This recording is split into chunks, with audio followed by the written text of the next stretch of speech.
the best predictor of future behavior is past behavior, and something has to change within there. It is a new year and it is a great opportunity for you to build some great financial habits which will help you move through 2025 successfully, help you to reduce stress, make great financial decisions, and end the year in a place where you could never have even imagined. So hello everybody and welcome back to my channel, and if this is your first time here, hello, welcome. This is Essential Patience and I am Patience, and on this channel we have discussions about society's impacts on our lives and our finances, and how to take back that power to make more intentional decisions and live an intentional life towards the path of financial freedom.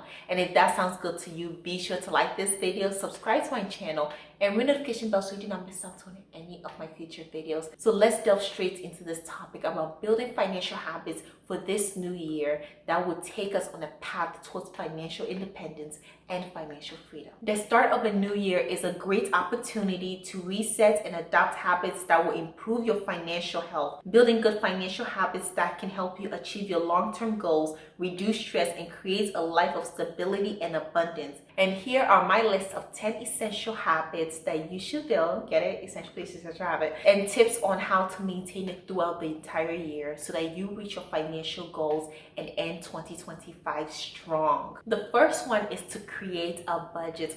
I would always tell you to create a budget. Almost every video I do, there's some portion about creating a budget, and that's because it is very important. A budget is essentially a plan for your life, a plan for your income. So you want to find out how much money that you make. You also want to figure out how frequent this money comes in, because some people have irregular salaries. For example, if you work based on commission, or if you're a real estate agent where you may not make any income for a month or two, but then in the third month you make like $50,000. So that's infrequent income, and you want to still make a budget for that money as well. Just because you make an infrequent income does not mean you cannot budget. You can still get together a list of your monthly bills. So we're talking about how much does your housing cost, transportation, health insurance, do you pay this pre-tax or after tax? Also, what do you spend on personal hygiene items, gifts given, and food? So all of that, including a percentage for giving, you subtract all of that from your income. And if you already run out, it's time to get a second job, another job, or 2 more jobs. You also want to make a section for savings and your goals. So there's always so much you can accomplish with a budget. I've been keeping a budget since I was 16 years old, and before 2025 even started, I already had the budget based on what my budget looked like in 2024 and things that I wanted to improve on. If you're not a person who likes spreadsheet, you can also connect to mobile apps such as Rocket Money, Every Dollar. I think Mint went out of business. There could be more out there that you can use. I personally love a spreadsheet, so that is my method of budgeting. And stay motivated throughout the entire year. No matter what comes your way, even when expenses that you did not expect become a reality, you should still adjust to make sure that you are still keeping up to date with your expenses. And everything is not smooth sailing. I know what I went through in 2024. A lot of my expenses did change throughout the year. I went over budgets on some of things just because of how the year went. But I still kept a budget. I still stayed strong, and I was still able to reach a lot of my savings goals. The second habit you want to develop is tracking your finances. I'm a lover of spreadsheets, so I track everything I spend in spreadsheet. It doesn't matter if I spent $5 at the Dollar Tree, if I went to the mall and then decided to get a snack, I always track everything. This is because the little bit of money that you don't track can add up to hundreds, if not thousands of dollars. For example, let's say you purchase a coffee per day for $5, 5 days a week, $25, but you think it's such a small minuscule amount that you don't want to track. Well, at the end of a 4-week month, you spent $100, and at the end of the year, it is well over $1,200 you have spent on your daily coffee. So do not underestimate the power of $5 here and there adding up. Track your finances, and a lot of the mobile apps that I talked about can be used in this situation as well. The reason I like spreadsheets is because I like to be able to go throughout the year and see where and what I spent on and how much. And sometimes I'm like, I just wish I didn't spend this much money, but it shows me my behaviors and I can see it plain and center. This is all data. It is showing you where your money is going, and when you collect data, the best predictor of future behavior is past behavior, and something has to change within there for it not to look the same. Or if you do want to reflect that same behavior in future, collecting that data will help you analyze it and replicate it. And you can stay motivated by challenging yourself on no spend weeks, no spend days, no spend months. I know for me, the first half of 2025 has a lot to do with delayed gratification and controlling myself when it comes to spending in a way I basically not even tried for a couple of years now. Maybe the closest I can think about is when I was paying off my car, but it's going to take a lot of self-discipline, but I'm ready to stay the course, and hopefully by the end of the year I will let you know the results. The third thing you want to adapt is saving automatically, and this can look different for different people. One way of saving automatically is that when your paycheck comes into your account, you can already set it up where the money will be transferred from your checking account to a savings account, or even taken from your savings account to, say, a Roth IRA. You can set it up with Fidelity where they can take money out of your account every week, every month, and they can also automatically invest that money for you. For me, what it looks like is that when I get paid, I sit down and I just divvy up my money. I like that manual work. I like to be able to see my money being transferred. I like to write it down. I like to track it every single piece, but I know that's not for everybody. And so automatically doing it through setting up systems that already exist can aid you be better in your finances. But if you're the type of person who likes to see it being moved, who likes to track it, but rather you're happy to see yourself move money into your savings account, it is not necessary for you to do automatic. You can definitely try my form of automatic, which is to sit down and manually do it, but to do it on a consistent basis, basically during the same day of the week. And the way that you can stay motivated with this is to use the Capital One 360 savings account or an account like it. I have an entire video of it. Essentially, you can have as many accounts as you want. I think up to 25 is the limit, and you can name them.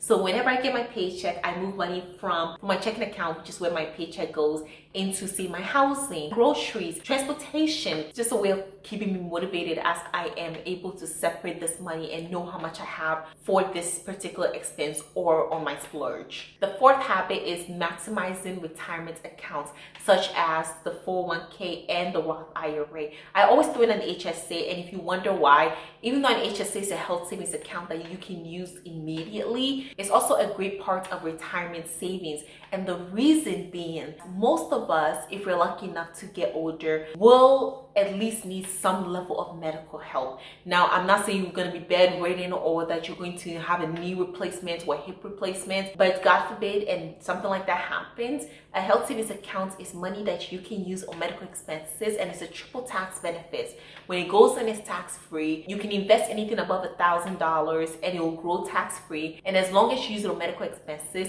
you will never have to pay taxes on this money. And while we're young and healthy, we can still contribute to the maximum amount and invest that money for it to grow, so that when we're in our later years where we're not working, we don't have to use the money in our retirement accounts such as 401k or Roth IRA to pay when we can use the HSA, which will have even more benefits for us. And let's say start contributing at 22 years old and you're maxing out every single year from then to your 64 years old when you retire, and you've also been investing it. Maybe you've been using it here and there, but you still be carrying on money in that account for many years. You can end up with well over $500,000 by the time you retire. And I have an entire video on this HSA triple tax benefits, and I give you different examples. And imagine having over $1 million just for any type of health resources that you need. That'll be so helpful to a lot of people. And that's why I always do it as part of the retirement savings. But just for this category, you can watch my video that I posted earlier this year on the changes happening to those three accounts, and it will delve deeper. I don't want to go too much into it, but the maximum for Roth IRA is $7,000, and the maximum for a 401k is about $23,500, with an additional about $7,500 contribution if you're over the age of 50. So you have a total amount of $31,000 to max out your 401k. But in that video, I break it down even more. So go ahead and watch it. But that would be the fourth habit to really take into this year. And if you've not already set up those accounts, go go ahead and get them set up now. And this also leads into number 5, which is learning about the different accounts, how to take advantage of these different accounts and their tax benefits, as well as other brokerage accounts and how to use them.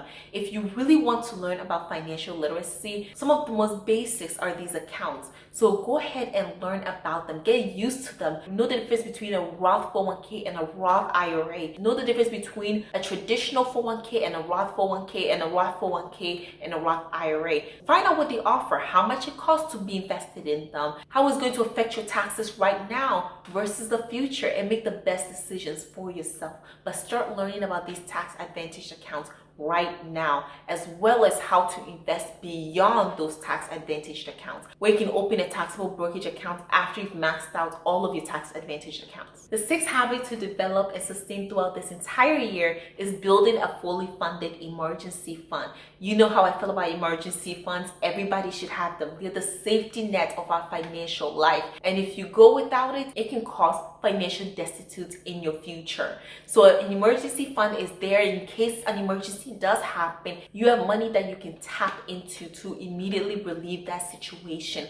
And with emergency funds, most emergencies will become inconveniences. Now, this is not for the same of losing your job or having a loved one leave this earth, but it is still a great way of taking that financial burden off of you in those times, so you can grieve in peace, so you can look for a new job in peace, so that you can fix your car tire in peace, rather than have that extra financial burden. So you want to save up for a 3 to 6 month emergency fund. And what this looks like is to taking your monthly expenses, and this should be your bare bones expenses, including your rent, your groceries, cost of transportation. Those are bare bones. You can also include personal hygiene. I do it. But for example, if you lost your job, I don't think that going on vacation will be the closest thing on your mind. So you don't have to add, say, money that you save every month towards vacation. You can let go of that, because once you get in a financially better position, you can just save up for your vacation. So add up all those expenses, find out how much it is for the month, and save up 3 to 6 months of it. I personally like to stick to the 6 months. I'm currently building up my 6 month emergency fund. It is still a journey. Since I used some to pay for my car back in 2023, as well as using some to pay for a brand new laptop in 2024. But I'm still going ahead to save my fully funded 6 month emergency fund, because I've tried to do the 3 months and I don't think it's enough for me. So 6 months gives me way more security. And if you're okay with 3 months emergency, or your 6 month emergency just does not hit $10,000, I would say try to at least get to $10,000, because that's a substantial amount of money that can overcome most emergencies. So try to at least get to $10,000 if your 6 month emergency fund is $8,000, because your expenses are so low. Still try to at least get to $10,000. And just like the Great Wall of China was not built in a day, you're not gonna fully fund your emergency fund in a day. You have to start somewhere. Start with $1,000, try to maintain $1,000, and then build up from there. The 7th thing you want to do is pay off any debt that you have, especially high interest debt. Now, I'm not including a mortgage in this, even though if you only have a mortgage, start making 1 or 2 extra mortgage payments per year, and you'll be able to pay it off way quicker, and you'll be saving so much on interest. Let's get back to the other debts, such as student loan debt, credit card debt, personal loan debt, auto loan debt. Start paying them off, and this will help you keep more of your take-home pay to invest in other things that excite you, such as retirement, or maybe even a small business that you always wanted to go into, but you just never had the time or the money. So paying off your debt now, even though it's going to be challenging, it is possible. I have a whole story about how I paid off my car. It was the biggest debt I've ever had, and I still made it happen, and so can you. So you want to go ahead and list all of your debt from smallest to the largest, irrespective of interest rates, and start attacking the smallest and work your way to the biggest one. This is called the snowball method. There's some people who use the avalanche method, so they go with the debt that has the highest interest. Now, the reason why a lot of financial advisors would rather recommend the snowball versus the avalanche is that snowball taps into behavior and mentality and just your psyche. And because of that, a lot of people are more likely to succeed using the snowball method than they are while using the avalanche method, because it's not a math problem when you're getting into debt, and it's certainly not a math problem when you're getting out of debt. It is about behavior. The 8th thing is you want to invest in yourself. I am doing this through my master's degree. While I'm not paying for my tuition out of pocket, there are some other costs that pop up here and there, and I have budgeted budgeted money to ensure that I'm taking care of it. Because I go in person to school, it's extra money on gas. So that's all a form of investment. But I do know that this investment I'm making now will yield a greater return in the future. And while it does still seem so far away, I will be graduating hopefully in spring of 2026. So not too long to go. And I'm really happy with that investment I'm making in myself. You can invest in yourself educationally. If you don't have a degree and you want to go back to school, there's so many scholarships that you can tap into. I have a video about how I went to college debt free, and I'm also doing my master's degree debt free, and I have a video on that as well. So do check them out, because investing in yourself does not only have to do with money, it can also do with time. You can also invest in yourself by getting different certifications that you will need that would open more opportunities onto you, as well as networking opportunities, conferences, and listening to podcasts, learning new skills there. So there's so many ways to invest in yourself, and I hope you do that in this new year, because the sky is the limit when it comes to skills and what you have to acquire. So go ahead and invest in yourself responsibly. Number 9 is a habit you can start implementing immediately, which is to plan for big purchases. Big purchases are not meant for you to impulsively buy, and what is considered a big purchase is up to you. Personally, if anything is over $100, I am thinking about it for a long time, especially if it's not something that I need, but it's more so a want. I will be thinking of it for time to come, because it is important for us to analyze what we're buying, especially if it's something that you don't need and if it's something that you can wait on, even more if it's not already in your budget. So please ensure that whatever big purchase means to you, you give yourself a number, and don't give yourself an arbitrarily huge number that you know you will never have to think about for the most part. For example, I will only have to think about purchases if they're over $1,000. Well, after 7 times that $7,000, that's money I could have used to max out my Roth IRA. So obviously that's a huge amount of money that is life-changing for me. So because of that, I choose a number such as $100, but I still know that $100 added up 12 times is $1,200, and I'm not letting go of $1,200 easily. But certainly evaluating every purchase and asking myself, does this bring me joy? Do I really need it? Will I truly use it? Is this product life-changing? And you can implement this by having a splurge fund where you can give yourself a small amount of money to splurge on whatever you like on a monthly basis. And if something comes up that you know you want, just save up to it. And also you can use sinking funds for any type of huge purchases, such as upgrading your car, upgrading a phone, upgrading computers. Those are things that you can plan. And so plan them and have sinking funds and save towards their upgrade. Even if you want to say a new couch, refurnish your place, these are things that you don't have to impulsively do and do it immediately. They're things that you can save for and make those changes little by little. And the last but absolutely not the least is to practice financial mindfulness. And you can do this starting with learning about financial literacy. Learn about it. Even if nobody ever sat you down to tell you about financial literacy, well, guess what? Most of us didn't get that anyway. We learn it from the internet, and you're already on this channel. I have a playlist called Personal Finance that you can learn so much from. Delve into the topics of financial literacy and find out what you are lacking in knowledge and equip yourself with that knowledge to make better financial decisions. Also be mindful about your relationship with money and how you interact with money, what you think about money, and most of all, how you spend and save money. And all of these will slowly add up to what your financial picture looks like. So be mindful about what you're spending money on. Be mindful about how you spend money, where you spend money, and how often you do. But also be mindful about how you save money, where you're investing your money, and get excited about financial freedom. Don't just think about finance as something that's stressful, something that pushes you into a bad mood, because it can be exciting as well. Hope that this video at least helped you to come to that conclusion and gave you some habits to develop and how to sharpen these habits if you already have them. And to conclude about the importance of just building these financial habits for the year 2025, developing and maintaining these financial habits can transform your relationship with money and set a foundation for long-term success.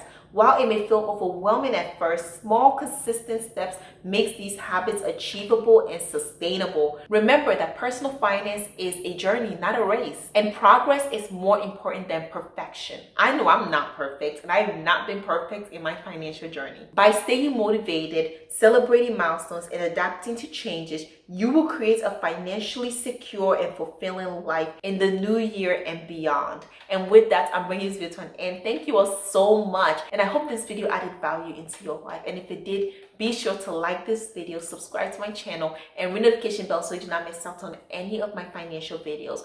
Also, be sure to share my video with anyone who you think will be helpful towards. And let me know in the comments section, which of these habits are you developing in this new year? And how are you setting yourself up on a path towards financial success and financial freedom? I look forward to reading your comments. Thank you all again, and I'll see you in the next one. Bye.